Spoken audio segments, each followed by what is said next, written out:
What if I told you the forbidden fruit was never an apple, and the snake never took to Eve? Here actually happened.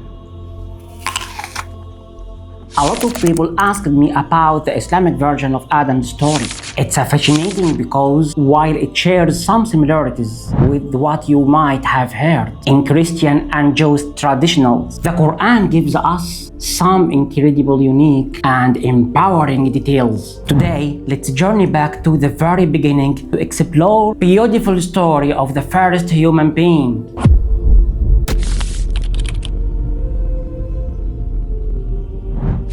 Allah tells angels that He is gonna place mankind on earth. The angels who spend all their times purely praise Allah subhanahu wa ta'ala were a bit confused. They asked, will you place people there who cause trouble and shed blood? Allah subhanahu wa ta'ala simply answered, I know that which you do not know. Then angels were sent to the earth to collect the soil that was to become Adam. It was not just one type of dirt. It was red, white, brown, and black.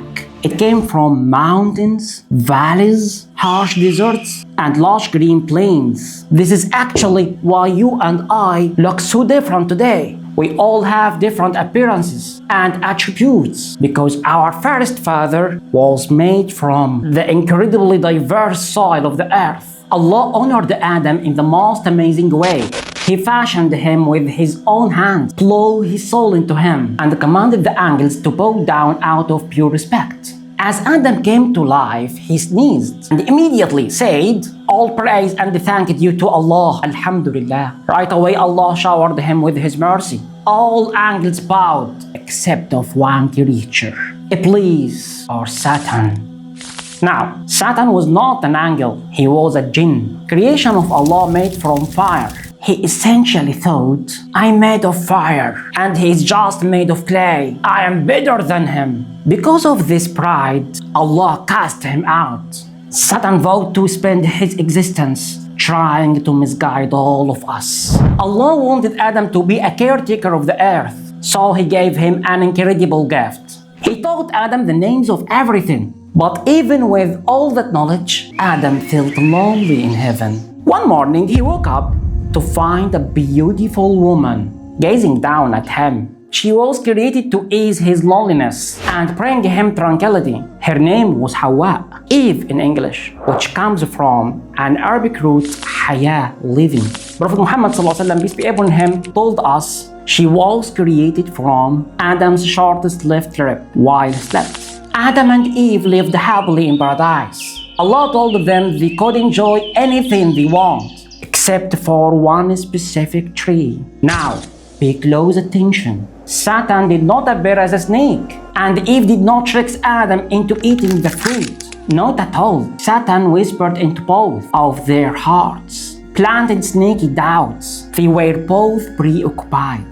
They both forgot Allah's warning, and they both made the mistake. They bear equal responsibility. And here, the most comforting part. In Islam, there is no concept of original sin. Every human being is born pure. You are not paying for what Adam and Eve did.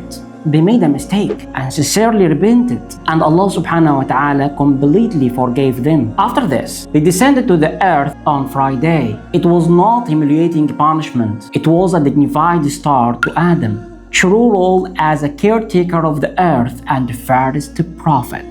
They had children including Cain and Abel, Qabil and Habil in Arabic. To teach them devotion, Allah commanded both sons to offer sacrifices. Abel, Habil, gave his best livestock, but Cain, Qabil, offered his worst grain.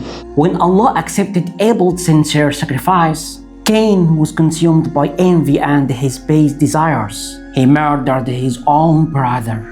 It was the first murder in the human history. Allah sent a crow to show a devastated Cain how to bury his brother. Try to imagine Adam's heartbreak. Yet he remained patient. Fast forward near the end of the Adam's very long life, Allah had previously shown Adam his descendants. And Adam loved Prophet David, so much that he asked Allah to give David 40 years out of his own 1,000 years lifespan. When angel of death arrived for Adam at 960 years, Adam was totally surprised. He said, "Wait, I still have 40 years left to live." He completely forgot giving those years away. This is something I always tell my students at Dr.Hassan Muslim Academy. Prophet Muhammad sallallahu alayhi wasallam, peace be upon him, explained that because Adam forgot, we, his children, forget too. The Arabic word of mankind is Insan, which comes from the root word nisyan. And nisyan means to forget. It's literally in our human nature. We forget and we slip up. But Allah forgave Adam's forgetfulness, just as He forgives ours. If you wanna dive deeper into the beautiful language of Quran and Islamic studies with me, check the link in the description. Eventually, Adam submitted to Allah as well and passed away. Angels washed his body and buried the father of mankind. Before he died, he appointed his son Chief as his successor, reminding his family that Allah subhanahu wa ta'ala would never leave them alone without guidance. My friends, this is not just ancient history. I know this might be very different from what many of you grew up in the West. So, let me know in the comments what part of this story surprised you the most. Don't forget to like, subscribe, and share this video so others can learn the true story of our first father. May Allah's peace be upon you all. Assalamu alaikum wa rahmatullahi wa barakatuh.